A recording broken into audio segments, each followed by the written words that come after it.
상처받지 않는 인간관계가 가능할까요? 인생을 살아가며 우리는 누구나 크고 작은 상처를 받는다. 그것은 불가피한 일이다. 관계 속에서, 실패 속에서, 그리고 삶의 예측 불가능한 순간들 속에서 우리는 종종 아픔을 마주하게 된다. 때로는 아무런 의도가 없는 타인의 말 한마디가 나를 깊이 아프게 하기도 하고, 때로는 믿었던 사람의 행동이 나를 배신감으로 몰아넣기도 한다. 인간관계는 서로가 가진 상처와 감정을 공유하는 과정에서 필연적으로 생기는 마찰을 피할 수 없기 때문이다. 타인으로부터 마음에 깊은 상처를 받았을 때 그 상처를 회복하는 과정은 쉽지 않다.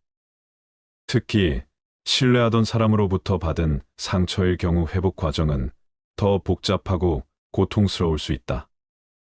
하지만 그렇다고 해서 우리가 매번 상처를 받을 수밖에 없는 것도 아니다. 우리는 관계 속에서 상처를 덜 받는 법을 배울 수 있고, 더 나아가 그것을 통해 성장할 수도 있다. 깊은 상처를 회복하는데 도움이 될 수 있는 방법이 있다면 무엇일까? 상처를 치유하는 방법에는 여러 가지가 있지만, 그것을 체계적으로 정리한 매뉴얼처럼 접근하는 것도 좋은 방법이 될 수 있다. 첫 번째, 상처를 인정하고 받아들이기.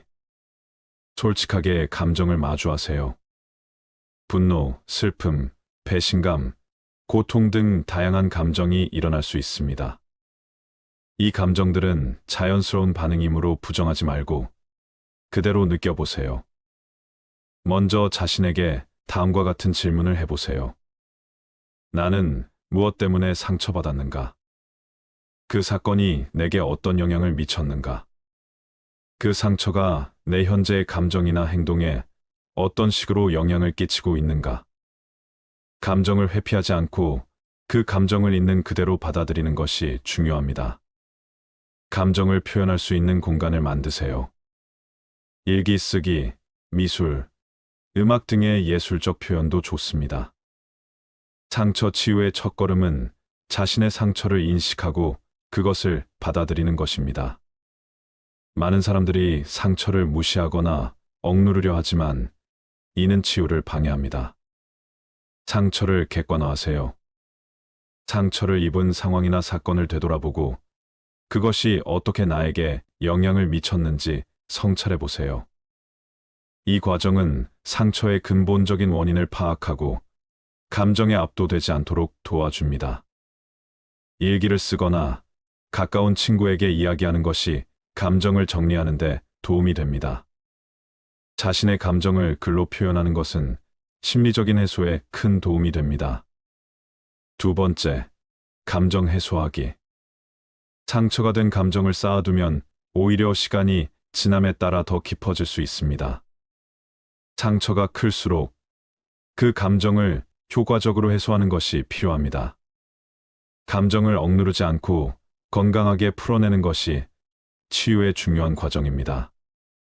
그 감정을 해소하는 방법으로는 다양한 방법이 있습니다.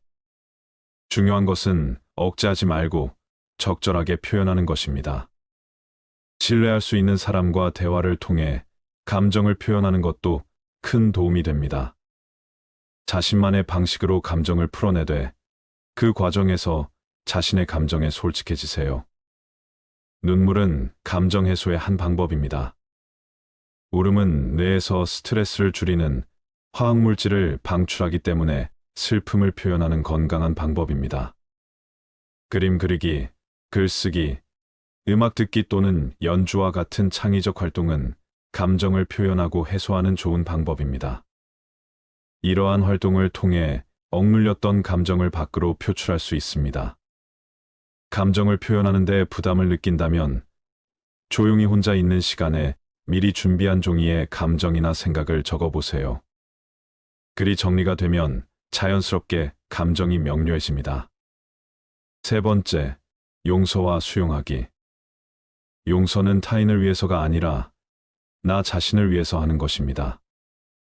용서한다고 해서 그 사람이 옳다는 것을 인정하는 것이 아닙니다. 오히려 상처에서 벗어나기 위한 나만의 선택입니다.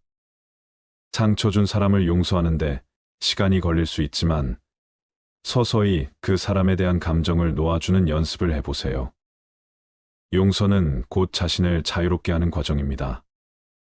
용서하지 않으면 그 상처가 나를 더 오랫동안 괴롭히게 됩니다.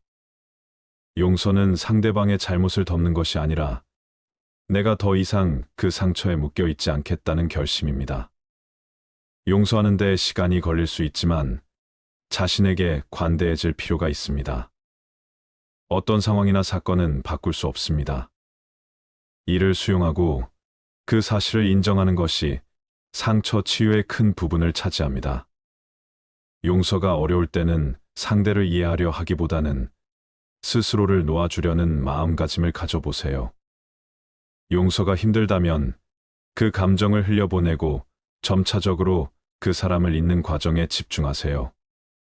상처받은 상황에 대해 자신을 자책하는 경우가 많습니다. 하지만 이 또한 나 자신을 상처에서 벗어나지 못하게 할 수 있습니다. 상황에 대한 책임을 지나치게 자신에게 돌리지 않고 자신의 감정에 대해 너그러워지는 것이 중요합니다. 네 번째, 타인에 대한 기대와 경계를 설정하기. 상처는 때때로 우리가 타인에게 품은 기대가 크기 때문에 발생합니다. 그러므로 이 과정에서 타인에 대한 기대를 조정하는 것이 필요합니다. 상처를 받은 이유가 타인의 행동에서 기인한 경우 다시는 그와 같은 상처를 받지 않기 위해서는 관계에서 적절한 경계를 설정할 필요가 있습니다. 경계를 어떻게 설정해야 할까? 타인에게 명확하게 자신의 한계와 요구사항을 전달하세요. 여기까지는 괜찮지만 이 선을 넘으면 안 된다는 메시지를 명확하게 하는 것이 중요합니다. 자기를 존중하세요. 나 자신을 존중하는 것이 곧 타인과의 관계에서도 건강한 경계를 설정할 수 있는 기반이 됩니다. 경계를 설정하는 것이 어렵다면 먼저 나 자신에게 어떤 것이 중요한지를 생각해보고 그에 맞는 기준을 세워보세요. 상대방이 나에게 완벽하거나 이상적인 존재가 아니라는 것을 인정하고 그들의 한계를 받아들이는 것이 중요합니다. 상처는 기대와 현실 사이의 간극에서 발생하는 경우가 많기 때문에 기대치를 낮추는 것이 관계를 더 편안하게 만듭니다. 타인과의 관계에서 나를 보호하기 위한 경계를 설정하는 것도 필요합니다. 적절한 경계 설정을 통해 상처를 덜 받도록 할 수 있습니다. 다섯 번째, 자기 돌봄과 자존감 회복하기. 상처를 받으면 자존감이 낮아질 수 있습니다. 이때 중요한 것은 나 자신을 돌보는 것입니다. 자기 돌봄은 상처 회복 과정에서 필수적인 요소입니다. 마음을 위로하고 안정시키는 시간을 가지세요. 충분한 휴식과 함께 취미 생활, 운동 등 마음을 긍정적으로 채워줄 수 있는 활동을 하세요. 특히 자연과 함께 시간을 보내거나 산책하는 것도 마음을 치유하는 데 효과적입니다. 자존감을 회복하세요. 타인의 행동이나 말에 의해 나 자신을 평가하지 않는 것이 중요합니다. 상처를 입었다고 해서 내 가치가 줄어드는 것이 아님을 깨닫고 나 자신의 본질적인 가치를 재발견하는 과정이 필요합니다. 매일 자신을 격려하는 긍정적인 말을 반복해 보세요. 예를 들어 나는 충분히 소중한 사람이다. 내가 겪은 상처는 나를 더 강하게 만들 것이다와 같은 자기 긍정의 말을 습관으로 만들어 보세요. 여섯 번째, 깊은 상처가 있다면 전문가의 도움을 받으세요. 깊은 상처는 때로는 혼자 해결하기 어려운 경우도 있습니다. 이럴 때는 전문가의 도움을 받는 것이 필요할 수 있습니다. 심리 상담이나 치료는 감정을 정리하고 상처를 효과적으로 치유하는 데 큰 도움을 줍니다. 상담사와의 대화를 통해 자신의 감정을 분석하고 상처를 객관적으로 바라볼 수 있게 됩니다. 자신의 이야기를 나누고 다른 사람의 경험을 들으면서 상처를 치유할 수 있습니다. 도움을 받는 것이 결코 약한 것이 아님을 기억하세요. 오히려 상처를 치유하기 위해 필요한 중요한 단계입니다. 일곱 번째, 상처를 치유하는 시간을 가지세요. 상처는 한순간에 아물지 않습니다. 상처를 치유하는 데는 시간이 필요합니다. 감정의 회복에는 시간이 필요하며 상처를 극복하는 데는 인내가 필수입니다. 마음의 상처는 신체적인 상처와 마찬가지로 회복하는 시간이 필요합니다. 상처가 완전히 아물 때까지 자신을 기다려주고 무리하지 않는 것이 중요합니다. 너무 급하게 회복하려 하지 말고 천천히 나아가세요. 시간이 지나면 감정도 흐려지고 상처도 아물게 됩니다. 이 과정에서 중요한 것은 자신을 자책하지 않고 있는 그대로의 자신을 수용하는 것입니다.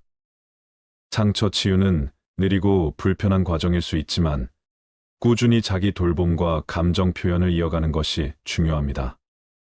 상처는 결국 시간이 지나면서 희미해집니다.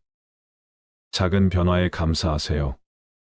상처가 완전히 치유되지 않았더라도 감정이 조금씩 나아지는 순간을 발견할 때마다 감사하는 마음을 가지세요. 이 과정은 상처 회복을 위한 긍정적인 태도를 유지하는 데 도움이 됩니다. 상처를 딛고 나아가는 자신에게 칭찬해 보세요. 이 과정 자체가 성장임을 깨닫고 꾸준히 자신을 돌보는 것이 중요합니다.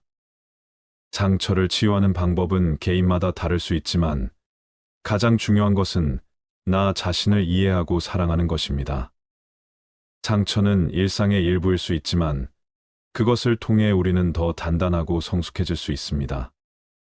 타인으로부터 받은 깊은 상처는 결코 쉽게 회복되지 않지만 적절한 과정과 방법을 통해 충분히 치유될 수 있습니다. 중요한 것은 자신을 사랑하고 돌보는 시간과 공간을 만들어주는 것이며 상처를 성장의 기회로 삼는 긍정적인 마음가짐입니다. 억울한 일을 경험해서 상처를 받은 적이 있으신가요? 억울함은 가슴을 짓누르는 감정이다. 그것은 불합리한 상황 속에서 내가 받아야 할 정당한 대우를 받지 못하거나 오해나 잘못된 판단으로 인해 내 명예나 가치를 인정받지 못할 때 찾아온다. 이 감정은 단순한 분노나 슬픔과는 달리 깊은 좌절감을 동반한다. 억울함 속에 갇혀 있으면 마치 어둠 속에 홀로 남겨진 듯한 외로움과 절망감을 느낀다. 그럴 때 우리는 자신에게 이렇게 묻는다. 왜 나에게 이런 일이 일어난 것일까? 억울함을 극복하는 첫 번째 방법은 감정의 존재를 인정하는 것이다. 억울함을 느끼는 것은 결코 잘못된 것이 아니다. 누구나 불공평한 상황을 겪을 수 있고 그로 인해 마음의 상처를 입을 수 있다. 하지만 이 감정을 억누르려 하거나 외면하면 억울함은 더 깊이 뿌리를 내려 점점 커져만 간다. 자신의 감정에 솔직해지고 나는 지금 억울함을 느끼고 있다라고 스스로 인정하는 것이 첫걸음이다. 감정은 표현될 때 비로소 해소될 기회를 얻는다. 다음으로는 억울함의 원인을 이해하고 분석하는 것이다. 우리가 느끼는 억울함은 대개 외부 요인에 기인하지만 그것을 극복하기 위해서는 내면을 들여다보는 것이 필요하다. 내가 왜 이런 상황에서 억울함을 느끼는지, 그 억울함의 본질이 무엇인지 차분하게 생각해 보자. 때로는 억울함이 단순한 오해에서 비롯되기도 하고, 나 자신의 기대와 현실 사이의 차이 때문일 수도 있다. 이 과정을 통해 우리는 감정을 객관적으로 바라보고 조금씩 그 억울함에서 벗어날 준비를 할 수 있다. 억울함을 극복하기 위한 세 번째 단계는 책임을 다시 설정하는 것이다. 억울한 상황은 종종 내가 통제할 수 없는 것에서 발생한다. 타인의 말이나 행동, 그리고 그들의 잘못된 판단은 내 의지와 무관하게 나를 상처 입힐 수 있다. 그러나 이때 우리가 기억해야 할 것은 타인의 행동에 대해 우리가 책임을 질 필요는 없다는 사실이다. 타인의 잘못이 나의 억울함을 만들어냈다고 해서 그 잘못까지 내가 짊어질 필요는 없다. 자신의 책임과 타인의 책임을 명확하게 구분하는 것이 억울함에서 벗어나는 중요한 과정이다. 억울함을 다스리는 데 중요한 또 하나의 요소는 용서다. 용서는 가끔 오해를 받는다. 마치 상대방의 잘못을 무조건적으로 받아들이는 것처럼 느껴지기도 하지만 실상은 그렇지 않다. 용서는 나를 위해 필요한 선택이다. 상대방이 나에게 어떤 상처를 주었든 그 사람의 잘못을 받아들이는 것이 아니라 내가 그 억울함 속에서 더 이상 고통받지 않겠다는 다짐이다. 억울함에 사로잡힌 채로 살아가는 것은 오히려 나 자신을 더 갉아먹는 일이다. 용서는 나를 자유롭게 하기 위한 과정이다. 마지막으로 억울함을 극복하는 것은 성장으로 이어지는 기회가 될 수 있다. 억울한 경험은 인간관계나 사회적 상황에서 많은 것을 배우게 해준다. 억울함을 느낄 때 우리는 인간관계의 복잡성을 이해하고 나 자신이 그 관계 속에서 어떻게 행동해야 할지를 고민하게 된다. 이것은 고통스럽지만 그 과정을 통해 우리는 더 성숙한 사람이 된다. 억울함이 나를 무너뜨릴 것 같은 순간에도 그것을 극복함으로써 더 강한 내가 될 수 있음을 기억해야 한다. 억울함은 피할 수 없는 감정이다. 하지만 그것을 넘어서려는 노력은 우리를 더 나은 곳으로 인도한다. 억울함을 느끼는 순간 우리는 그 고통 속에 주저앉을 수 있다. 하지만 마음속 깊은 곳에서 그 억울함을 인정하고 분석하며 책임의 경계를 설정하고 용서하는 법을 배우면 그 감정은 더 이상 나를 괴롭히는 힘을 가지지 못한다.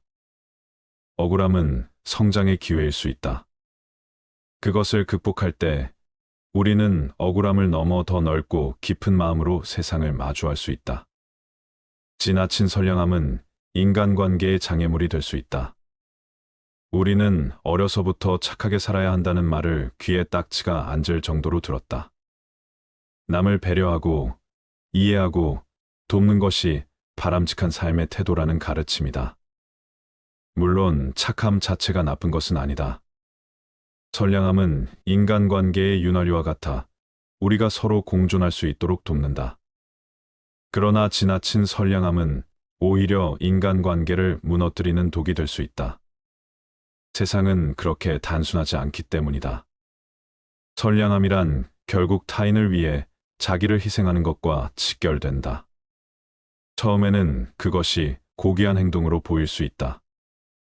다른 사람의 고통을 덜어주고 그들의 필요를 채워주며 자기 욕망을 억누르는 그 모습이 얼마나 아름다운가.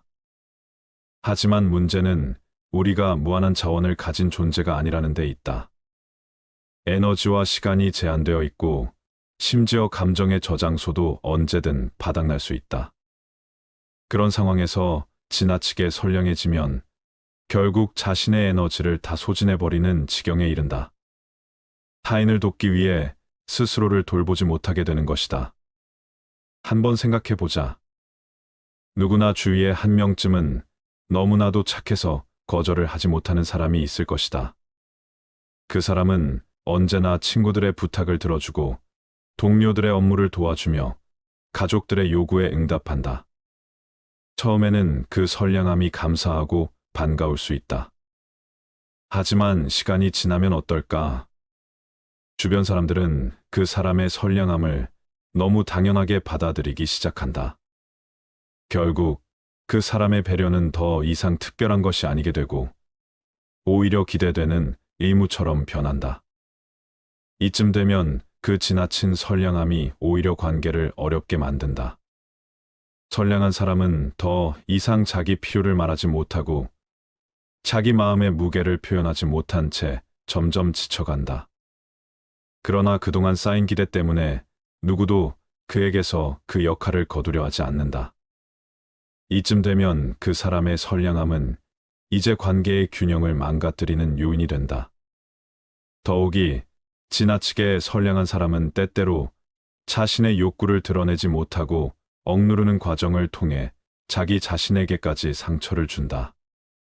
선량함이라는 가면 아래에는 사실 인정받고 싶은 욕망이 숨어 있을지도 모른다.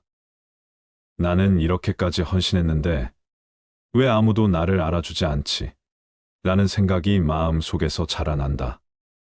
그러나 그 말을 꺼내는 순간 자신이 그토록 중요한 것으로 여겼던 착한 사람의 이미지는 깨질까봐 두려워 더욱 침묵 속으로 숨는다. 결국 자기 자신을 돌보지 못한 채 상처받고 고립된 감정의 늪에 빠져들게 된다. 그렇다면 왜 우리는 선량함을 과도하게 추구하는 걸까? 그 이유 중 하나는 바로 타인의 시선이다. 우리는 사회 속에서 살아가며 타인이 우리를 어떻게 보는지에 대해 끊임없이 신경 쓴다. 착한 사람, 배려심 깊은 사람이라는 평가는 우리의 자아를 지탱해주는 중요한 자원이 된다. 그래서 사람들은 자신의 본능적 욕망을 억누르고 타인의 욕구를 최우선으로 생각하려 한다. 그러나 타인의 기대를 충족시키기 위해 너무나 많은 에너지를 쏟으면 결국 그 기대의 무게에 짓눌리게 된다. 또 다른 이유는 충돌을 피하려는 본능에서 비롯된다. 갈등을 두려워하는 사람들은 선량함이라는 방패를 앞세운다. 난 아무 잘못 없어. 난 항상 최선을 다했어 라는 생각으로 자기 방어를 한다. 그러면서도 내면에서는 불만과 분노가 쌓여간다. 지나치게 선량한 태도는 오히려 문제를 해결하기보다 갈등을 억누르고 미루는 결과를 초래한다. 진정한 관계의 성장은 갈등 속에서 이루어지기도 하는데 지나친 선량함은 그 기회를 차단한다. 물론 이 글이 착하지 말라는 말을 하는 것은 아니다.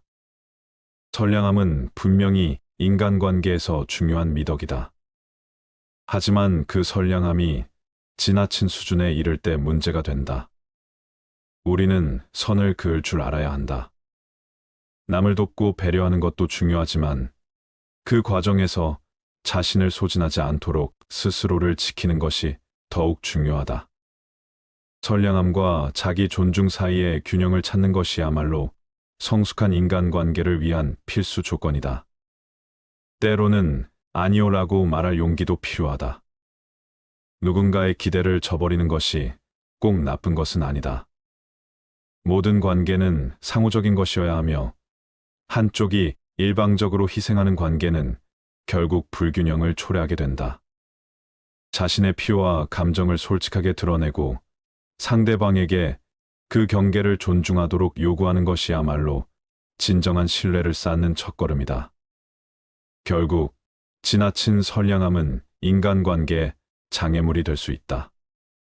사람들에게 사랑받고 존중받기 위해 노력하는 것은 당연한 일이지만 그 과정에서 자기 자신을 잃지 않는 것이 중요하다.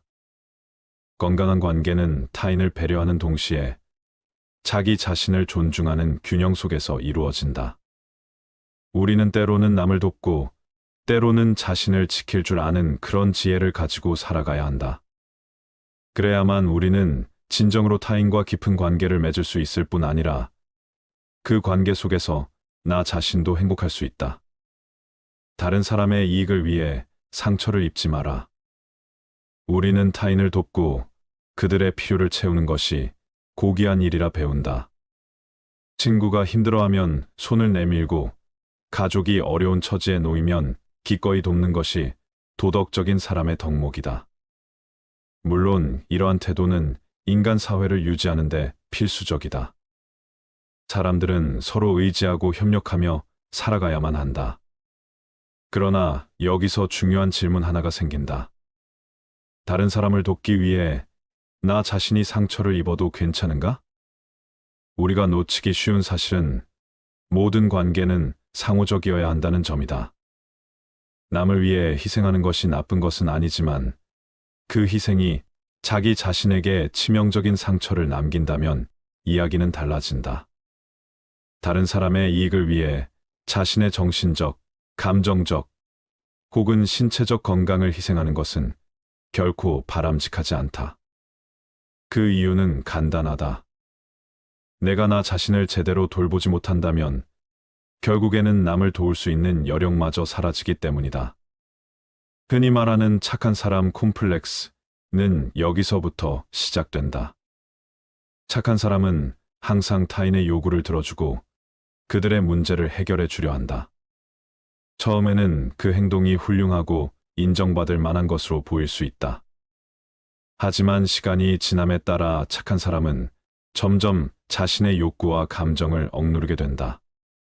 타인을 위해 스스로를 소모하는 동안 정작 본인의 내면은 상처로 가득 차게 된다. 가장 흔한 예는 거절하지 못하는 사람들에서 볼 수 있다.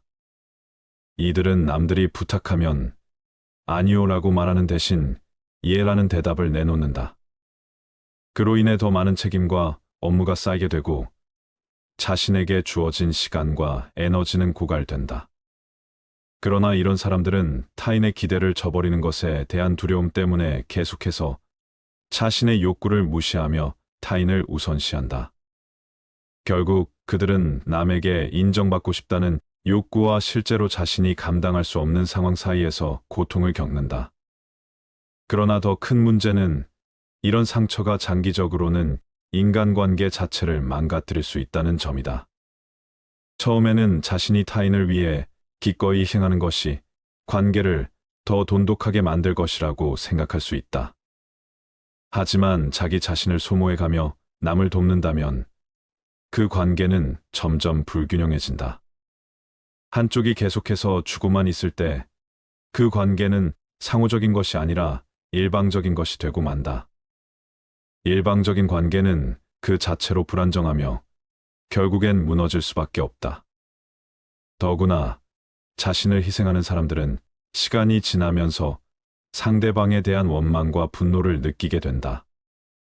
아무리 그들이 자발적으로 타인을 위해 희생했을지라도 그것이 당연시되거나 충분히 인정받지 못할 때 좌절감을 느끼는 것은 자연스러운 일이다. 그리고 그 감정은 결국 관계에 균열을 일으킨다. 나는 이렇게까지 했는데 왜 아무도 나를 생각해 주지 않는 걸까? 라는 물음은 점차 마음속에서 커지게 되고 결국에는 그 관계에서 더 이상 만족을 얻지 못하게 된다. 따라서 다른 사람의 이익을 위해 상처를 입어서는 안 된다는 원칙은 단지 나 자신을 보호하는 것 이상의 의미를 갖는다. 그것은 나와 타인 모두를 위해 균형 잡힌 관계를 유지하는 방법이기도 하다.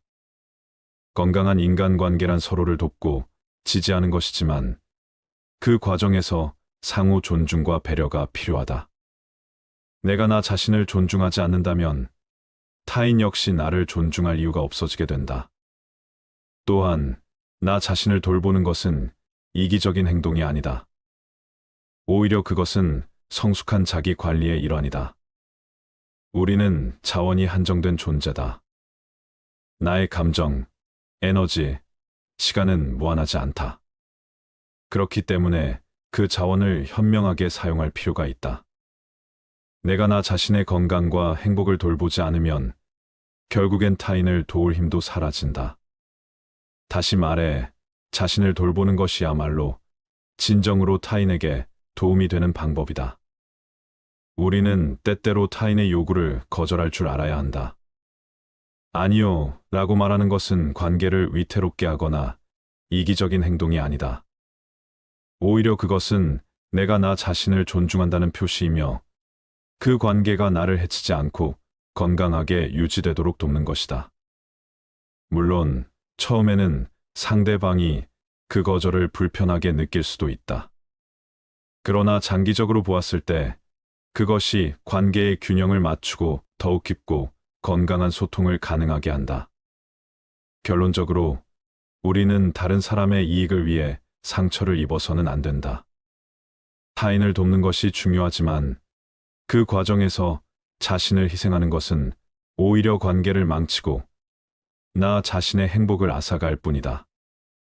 우리는 서로를 돕되 그 도움 속에서 스스로를 잃지 말아야 한다. 나를 사랑하고 존중하는 것이야말로 진정한 이타심의 시작이다. 진중을 기해 인간관계를 맺고 교류하라. 살아가면서 수많은 사람을 만나고 그들과 다양한 방식으로 관계를 맺는다. 사람은 혼자서는 살아갈 수 없는 존재이기에 타인과의 교류는 필수적이다. 그러나 모든 만남이 소중한 것은 아니며 모든 관계가 우리의 삶에 긍정적인 영향을 미치지도 않는다. 그래서 인간관계를 맺을 때 신중함이 필요하다. 이것은 사람을 가려서 대하라는 뜻이 아니라 우리의 시간과 에너지를 지혜롭게 쓸 줄 알아야 한다는 의미이다. 우리는 때때로 너무 쉽게 사람들을 마음에 들여놓는다. 첫인상의 호감이나 감정적인 동질감에 이끌려 관계를 빠르게 형성하고, 그러다 보면 그 관계의 깊이를 충분히 성찰하지 못한 채로 서로에게 상처를 주는 경우가 많다. 모든 관계는 시간이 지나면서 그 진정성이 드러난다. 첫 만남에서 느낀 설렘이나 호의는 시간이 지남에 따라 변할 수 있고, 그 속에 감춰진 진정한 모습을 알아차리기 위해서는 신중함이 필요하다. 신중한 인간관계는 상대방을 있는 그대로 이해하고 받아들이는 것에서 출발한다. 우리는 각기 다른 환경에서 자라온 사람들로 사고방식이나 가치관이 다를 수 있다. 그 차이를 존중하고 이해하려는 마음이 없다면 진정한 관계를 맺기는 어렵다. 신중함은 그 차이를 깨닫는 데서 오는 것이다. 겉으로 드러난 모습이나 말 한마디로 사람을 판단하지 않고 그 사람의 내면을 알아가며 서로의 차이를 존중할 때 비로소 의미 있는 관계가 형성된다. 또한 신중함은 우리 스스로에게도 적용된다. 자신을 잘 알지 못하면 남들과의 관계에서도 혼란을 겪게 된다. 스스로의 감정과 생각을 제대로 들여다보지 않으면 상대방과의 관계에서 불필요한 갈등을 일으키기 쉽다. 그렇기에 인간관계를 맺기 전에 자기 자신을 돌아보고 자신의 기준과 한계를 분명히 하는 것이 중요하다. 자기 자신을 잘 이해할 때 타인과의 관계에서도 건강한 경계를 설정할 수 있다. 그러나 신중함이 지나치면 고립으로 이어질 수 있다. 너무 많은 것을 따지고 재기 시작하면 누구와도 관계를 맺기 어려워진다. 신중함은 균형이 필요하다. 타인과의 관계에서 열린 마음을 유지하되 자신이 지켜야 할 것들을 놓치지 않는 것이 중요하다. 인간관계는 때로는 실수를 통해 배우기도 한다. 우리가 관계에서 실수를 했다고 해서 두려워하거나 피할 필요는 없다. 그 실수들 속에서 더 신중하고 성숙한 인간관계를 맺는 방법을 배울 수 있기 때문이다. 결국 인간관계에서의 신중함은 우리에게 지혜를 준다. 급하지 않고 조심스럽게 그러나 확고한 신념과 함께 인간관계를 맺고 교류할 때 우리는 진정으로 가치 있는 사람들과 함께할 수 있다. 마음의 상처는 왜 받을까요? 인간관계에서 마음의 상처를 받는 것은 피할 수 없는 일이다. 때로는 아무런 의도가 없는 타인의 말 한마디가 나를 깊이 아프게 하기도 하고, 때로는 믿었던 사람의 행동이 나를 배신감으로 몰아넣기도 한다. 그럴 때 우리는 묻곤 한다. 왜 이렇게 쉽게 상처를 받을까? 사실 상처받는 것은 인간으로서 자연스러운 일이다. 우리는 타인과 관계를 맺으며 살아가는 존재이기 때문이다. 첫 번째 이유는 우리가 감정적인 존재이기 때문이다. 인간은 태생적으로 다른 사람의 말과 행동에 민감하게 반응하도록 설계되어 있다. 특히 가까운 사람일수록 그들의 말이나 행동이 나에게 큰 영향을 미친다. 가족, 친구, 연인과 같은 중요한 관계에서는 더 깊은 감정적 연결을 가지기 때문에 그들이 나에게 무심코 던진 말 한마디에도 큰 상처를 입을 수 있다. 그 사람들은 나에게 소중하고 나는 그들이 나를 소중히 대해주길 바라기 때문이다. 그러나 이 감정적인 반응 외에도 기대와 현실의 차이가 우리를 상처받게 만든다. 우리는 종종 타인에게 많은 기대를 한다. 친구가 나를 언제나 이해해주길 바라고, 연인이 내 마음을 알아주길 바라며, 동료가 나를 배려해주길 기대한다. 하지만 현실은 그렇지 않다. 타인도 나와 같은 부족한 인간이기에 그들이 나의 기대를 완벽히 충족시키지 못할 때가 많다.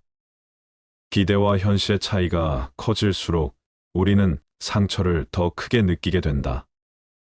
또한 소통의 부족도 인간관계에서 상처를 받는 중요한 원인 중 하나다. 사람들은 모두 각자의 방식으로 생각하고 느끼며 표현한다. 그러다 보니 내가 의도한 대로 상대방이 받아들이지 않거나 내가 타인의 말을 다르게 해석하게 되는 경우가 종종 발생한다. 이 오해가 쌓이면 서로 간에 불신이 생기고 상처로 이어지기 쉽다.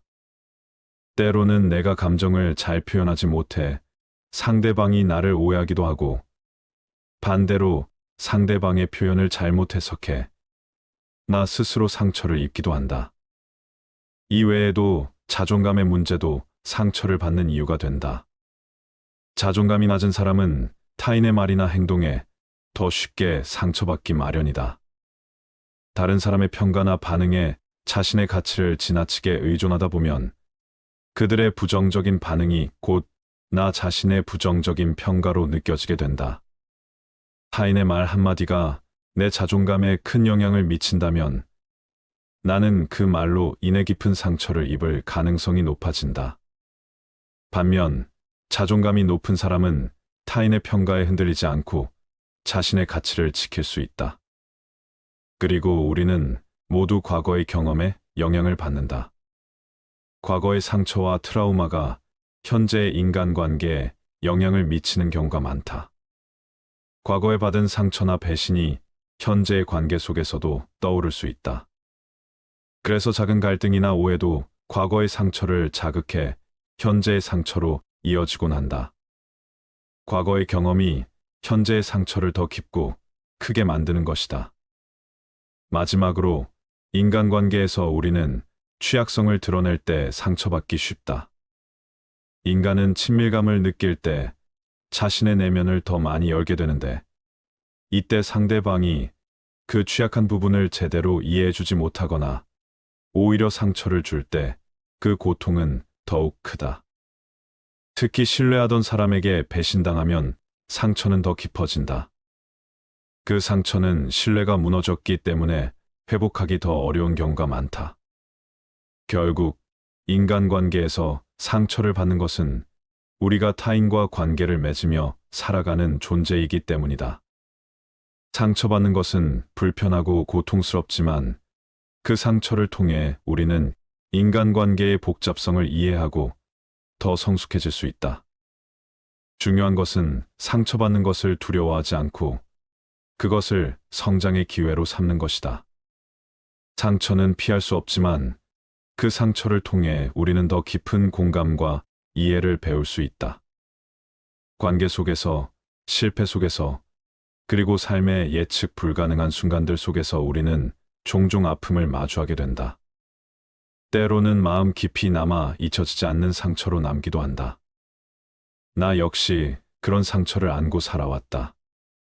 한때는 그 상처들이 내 인생을 잠식할 것 같아 두려웠고, 다시는 아프고 싶지 않아 마음을 닫기도 했다. 하지만 상처란 피한다고 해서 사라지지 않는 법이다. 나는 결국 그 상처들을 마주할 수밖에 없었고, 그 과정에서 깨달은 것이 있다. 상처는 단순히 고통이 아닌 나 자신을 다시 세우고 성장할 수 있는 기회라는 것이다. 상처를 인정하는 용기가 필요하다. 마음의 상처를 치유하기 위한 첫걸음은 그것을 인정하는 용기에서 시작된다. 상처는 종종 숨기고 싶고 부정하고 싶은 것이다. 우리는 상처를 마주하는 것이 두렵고 때로는 그 아픔을 다시 느끼고 싶지 않기 때문에 회피하려 한다. 나 역시 처음엔 그랬다. 상처받은 기억을 애써 묻어두고 시간이 지나면 저절로 아물 것이라 믿었다. 하지만 시간이 해결해주지 않는 것도 있다는 사실을 깨닫는데 오랜 시간이 걸렸다. 상처를 억누르고 외면하는 것은 상처를 더 깊게 만들 뿐이었다. 마음속 깊이 묻어둔 상처는 결국 다른 감정들로 위장되어 나를 갉아먹기 시작했다. 분노, 슬픔, 그리고 무기력함으로 나타나며 나를 흔들었다. 그때 나는 비로소 깨달았다. 상처를 외면해서는 치유될 수 없다는 사실을. 상처는 그 자체로 나의 일부이고 나의 경험이며 그것을 마주하는 것이 치유의 첫걸음이라는 것을 받아들이기까지 시간이 필요했다. 나 자신에게 솔직해지는 것, 그 순간부터 치유는 시작되었다. 나는 상처를 감추지 않고 그것을 인정하기 시작했다. 내가 왜 아팠는지, 무엇이 나를 그렇게 힘들게 했는지를 스스로에게 솔직하게 물었다. 억눌렸던 감정들을 천천히 끄집어내어 마주하기로 결심했다. 물론 그 과정은 고통스러웠다. 감춰두었던 상처들이 다시금 선명해졌고 다시 그 아픔을 느끼는 것은 두려웠다. 그러나 그 감정을 마주하고 받아들였을 때 나는 비로소 진정한 치유의 출발점에 섰다. 감정을 해소하는 방법을 찾으세요. 상처를 인정한 후 그 상처 속에서 일어나는 다양한 감정들을 해소하는 것이 필요했다. 억눌린 감정은 치유의 과정에서 중요한 부분을 차지한다. 상처를 감정적으로 풀어내지 못하면 그것은 더 오래 나를 괴롭히고 상처로 남을 가능성이 크기 때문이다. 나는 감정 해소의 첫 단계로 글쓰기를 택했다. 글쓰기는 나에게 있어 감정을 표현하고 정리하는 도구였다. 누구에게도 말하지 못했던 내 속마음을 종이에 쏟아내며 나는 내가 느낀 분노와 슬픔을 정리할 수 있었다. 글을 쓰면서 나는 내가 얼마나 아팠는지, 그리고 그 고통이 얼마나 오래 나를 따라다녔는지를 알게 되었다. 때로는 쓰는 도중 눈물이 흘러 글이 번지기도 했지만 그것 또한 치유의 과정이었다. 눈물은 나의 감정이 쌓여 있음을, 그 감정이 해소될 필요가 있음을 보여주는 신호였다. 또한 나는 누군가에게 말하는 것의 중요성을 알게 되었다. 신뢰할 수 있는 친구나 가족과 대화를 나누면서 나는 내 감정을 말로 표현했다. 때로는 말로 하기가 어려운 순간도 있었지만 그럴 때조차 감정을 나누는 것만으로도 큰 위로를 받을 수 있었다. 상대방이 나의 상처를 온전히 이해할 수는 없겠지만 그들이 내 이야기를 들어준다는 사실만으로도 내 감정은 조금씩 해소되었다. 말은 때로 상처를 치유하는 강력한 도구가 된다. 혼자서 감당하기 버거운 감정을 누군가와 나누면 그 무게가 덜어지는 순간이 찾아온다. 상처의 원인과 마주하세요. 상처를 마주하고 감정을 해소한 후에는 그 상처의 원인을 분석하고 이해하는 과정이 필요했다.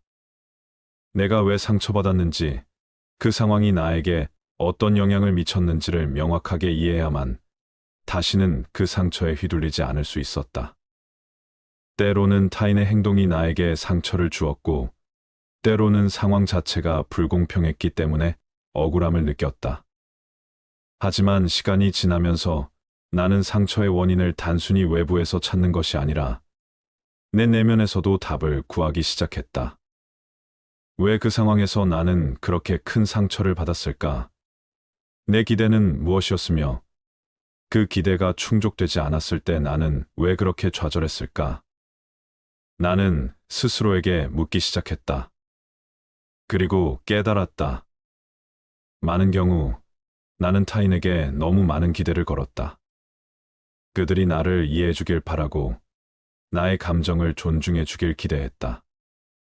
하지만 인간은 누구나 불완전하며 나와 똑같이 느끼지 않을 수 있다는 사실을 받아들이기까지 시간이 걸렸다.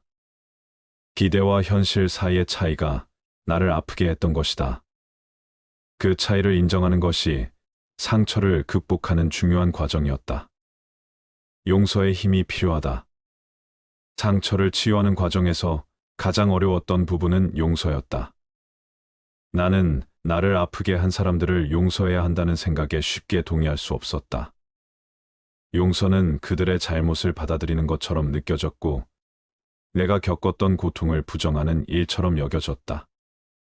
하지만 용서가 필요하다는 것을 깨달은 순간, 나는 그 의미를 새롭게 이해하기 시작했다. 용서는 타인을 위한 것이 아니라 나 자신을 위한 선택이었다. 내가 그 사람들을 용서하지 않으면 그 억울함과 분노는 계속해서 내 안에 남아 나를 무겁게 짓누르고 있었다. 그들에게 묶여있는 내 감정들을 풀어주지 않으면 나는 결코 자유로워질 수 없었다. 용서는 그들의 잘못을 용인하는 것이 아니라 더 이상 그들의 행동이 나의 마음을 지배하지 않도록 나 자신을 놓아주는 과정이었다. 처음에는 어렵고 고통스러웠다. 하지만 서서히 마음을 열고 용서를 시도할 때 나는 내 마음이 조금씩 가벼워지는 것을 느꼈다. 용서는 한 번에 이루어지지 않는다. 그것은 시간이 필요한 과정이다. 그러나 그 과정을 통해 나는 상처로부터 자유로워질 수 있었다. 자기 돌봄과 자존감 회복이 중요하다. 상처를 치유하는 과정에서 나는 자기 돌봄의 중요성을 깨달았다. 상처받은 후 우리는 자존감이 낮아지기 쉽다. 나 자신이 충분히 소중하지 않다는 생각에 빠질 수 있다. 그러나 그럴수록 나 자신을 돌보고 나를 다시 소중히 여기는 과정이 필요하다. 나는 나 자신을 위해 시간을 내기 시작했다. 산책을 하며 자연 속에서 마음을 가다듬고 명상과 호흡을 통해 내 마음을 차분히 내려놓았다. 좋아하는 책을 읽고 예술을 감상하며 마음의 안정을 찾았다. 작은 일들부터 시작했다. 하루에 조금씩 나를 위한 시간을 가지며 그 안에서 나 자신을 돌보는 법을 배워갔다. 나에게 중요한 것은 바로 나 자신이라는 것을 깨닫는 것이 가장 큰 치유였다. 자존감 회복은 내가 타인에게 의존하지 않고 내 안에서 나의 가치를 발견하는 과정이었다. 나는 그 어떤 상처로도 나의 본질적인 가치는 흔들리지 않는다는 사실을 깨달았다. 상처받은 순간에도 나는 여전히 소중한 존재였다.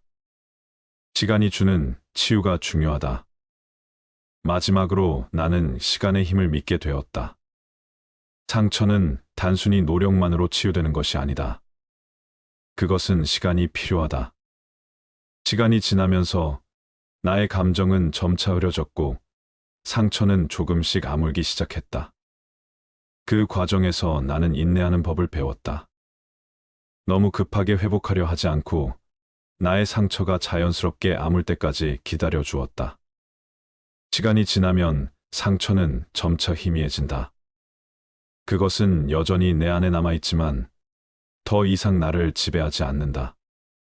상처는 내 인생의 일부가 되었고 나는 그 상처 덕분에 더 강해지고 성숙해졌다. 상처를 치유하는 과정은 결코 단순하지 않다. 그것은 아프고 때로는 느리며 무엇보다도 용기가 필요한 여정이다. 하지만 그 여정을 걸어가다 보면 우리는 자신을 더 깊이 이해하게 되고 더 나은 사람으로 성장할 수 있다.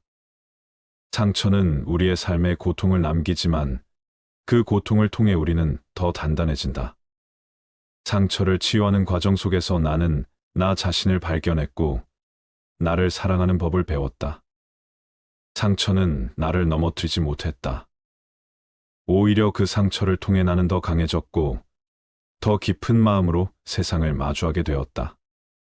살면서 상처받지 않고 인간관계를 유지하는 것이 과연 가능할까? 인간관계는 서로가 가진 상처와 감정을 공유하는 과정에서 필연적으로 생기는 마찰을 피할 수 없기 때문이다. 우선적으로 가장 중요한 것은 나 자신을 먼저 이해하고 사랑하는 것이다. 흔히 사람들은 타인에게 상처받는 이유를 상대방의 행동에서 찾지만 실상은 자신의 감정과 욕구를 제대로 돌보지 못해서 생기는 경우가 많다.